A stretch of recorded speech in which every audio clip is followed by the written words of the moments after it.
आज mutual fund में हर महीने 28,000 करोड़ से ज्यादा का मंथली इन्वेस्टमेंट आता है और 8 करोड़ से ज्यादा एक्टिव इन्वेस्टर्स हैं। पर आज भी लोग म्यूचुअल फंड्स में इन्वेस्ट करने से डरते हैं। पर ऐसा होता क्यों है? लोग नहीं जानते कि म्यूचुअल फंड होता क्या है और एक अच्छा रिटर्न कमाने के मौका खो देते हैं। और जब तक उन्हें समझ में आता है कि म्यूचुअल फंड होता क्या है या इसमें इन्वेस्ट कर देना चाहिए था, तब तक बहुत देर हो जाती है। पर आप देर मत करना।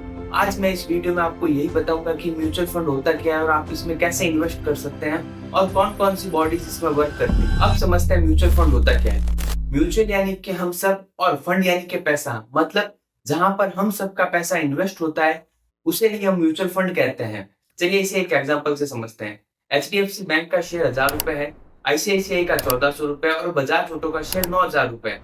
आपको इन सब शेयर को बाय करने के लिए लगभग 12,000 रुपए की जरूरत होती है। लेकिन अगर आप 4 दोस्त मिलकर 3-3 हजार रुपए भी इन्वेस्ट करते हो तो भी आप इस शेयर को बाय कर सकते हो। और अगर 6 दोस्त मिलकर 2-2 हजार रुपए भी इन्वेस्ट करते हो तो भी आप इन शेयर्स को बाय कर सकते हो। और इसी कॉन्सेप्ट को हम म्यूचुअल फंड कहते हैं। अब बात करते हैं म्यूचुअल फंड में इन्वेस्ट करते कैसे हैं। म्यूचुअल फंड में इन्वेस्टमेंट करने के लिए आपको असेट मैनेजमेंट कंपनी के पास में जाना होता है। इंडिया के अंदर बहुत सी एसेट मैनेजमेंट कंपनी है, जैसे ICICI, निप्पॉन, यूटीआई, SBI, ये सारी एएमसीज होती है। और इनके पास में होती है एक पूरी रिसर्च टीम जो ग्लोबल मार्केट, इंडियन मार्केट और कोई भी लेटेस्ट न्यूज आती है उसको एनालाइज करते हैं और उसके बाद में मार्केट में इन्वेस्ट करते हैं। और इसी के साथ में ये किसी इमोशन से नहीं जुड़ते हैं। मान लो कोई शेयर 20% टूट जाता है तो हम क्या करते हैं, उस शेयर को लेके होल्ड रख के बैठे रहते हैं। लेकिन ये एनालाइज करते हैं, उसके पीछे का कारण जानते हैं कि ये शेयर क्यों गिरा, इसके पीछे गिरने की क्या वजह थी। अगर कोई बड़ी वजह होती है तो वह इससे बाहर निकल जाते हैं, इसको सेल कर देते हैं। अब बात करते हैं म्यूचुअल फंड काम कैसे करता है। जो भी म्यूचुअल फंड कंपनीज होती है जिसे हम एएमसीज कहते हैं, वो हमारे पैसे को लेती है और मार्केट में इन्वेस्ट करती है।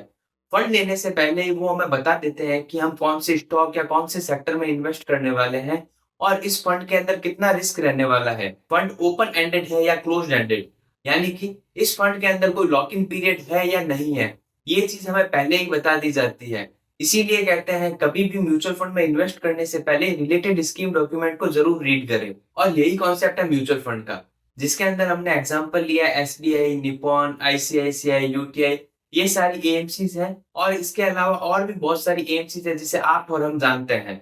अब हम समझते हैं म्यूचुअल फंड में स्कीम कौन कौन सी होती है। मतलब हम सुनते हैं ये मिड कैप फंड है या किसी दोस्त ने बोला भाई तू स्मॉल कैप फंड में इन्वेस्ट कर, अच्छा रिटर्न मिलेगा। लेकिन कौन सी स्कीम अपने लिए बेस्ट है, इसका अपने को कोई आइडिया नहीं होता है। स्कीम्स तो बहुत सारी होती है, लेकिन कुछ स्कीम्स के बारे में मैं बता देता हूँ। लेकिन अगर आप स्कीम के ऊपर पूरा वीडियो डिटेल में चाहते हैं तो कमेंट करके बता देना, इसके लिए मैं अलग से एक वीडियो बना दूंगा। अब वापस वीडियो पर आते हैं, जिसके अंदर बात करते हैं कौन कौन सी स्कीम होती है। पहली होती है लार्ज कैप, उसके बाद आती है mid cap, small cap, flexi cap, multi asset allocation, debt fund, जिसमें हाइब्रिड फंड भी होता है। बहुत सारी स्कीम्स होती है। अगर आप इनके बारे में जानना चाहते हैं तो नीचे कमेंट कर देना। और अब हम समझते हैं कि म्यूचुअल फंड को इंडिया के अंदर कौन रेगुलेट करता है या कौन इसको ऑपरेट करता है। सबसे पहले आता है SEBI, security exchange board of India. SEBI mutual funds के लिए रूल एंड रेगुलेशन बनाती है। उसके बाद आती है एएमसीज, एएमसी यानी कि असेट मैनेजमेंट कंपनी, जो कि हमारे फंड को मैनेज करती है, हमसे फंड लेके मार्केट में इन्वेस्ट करती है।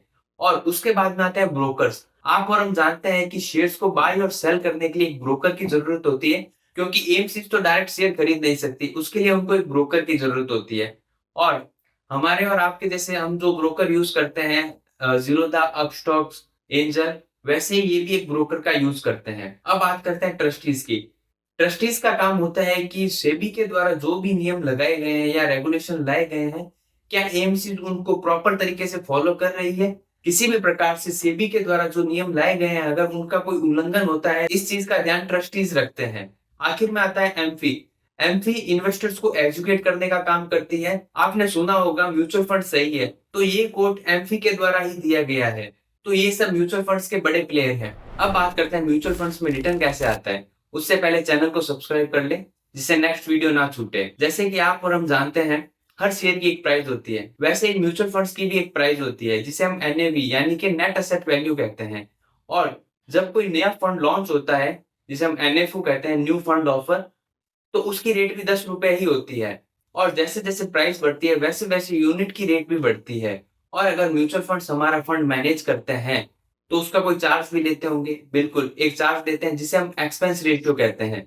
एक्सपेंस रेशियो जनरली 0.5 से लेके 2.5 तक होता है और आप किसी भी वेबसाइट पर इसे देख सकते हैं, मनी कंट्रोल या वैल्यू रिसर्च या टिकर टेक पर। क्या इसके अलावा और भी कोई चार्ज होता है? एक चार्ज और होता है, एग्जिट लोड। अगर आप किसी भी फंड में से 1 साल से पहले अपना फंड विथड्रॉल करते हैं तो उसके ऊपर आपको 1% का एग्जिट लोड लगता है। एग्जिट लोड इसलिए होता है ताकि आप म्यूचुअल फंड्स के अंदर लॉन्ग टर्म के लिए जुड़े रहो, क्योंकि म्यूचुअल फंड का कॉन्सेप्ट ही यही होता है, जितना लंबे समय के लिए आप म्यूचुअल फंड में इन्वेस्टेड रहोगे उतना ज्यादा ही आपको रिटर्न मिलेगा।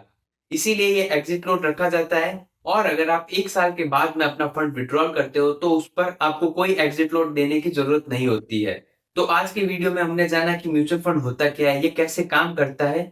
अगर आपको ये वीडियो अच्छा लगा हो तो वीडियो को लाइक करें और चैनल को सब्सक्राइब करें।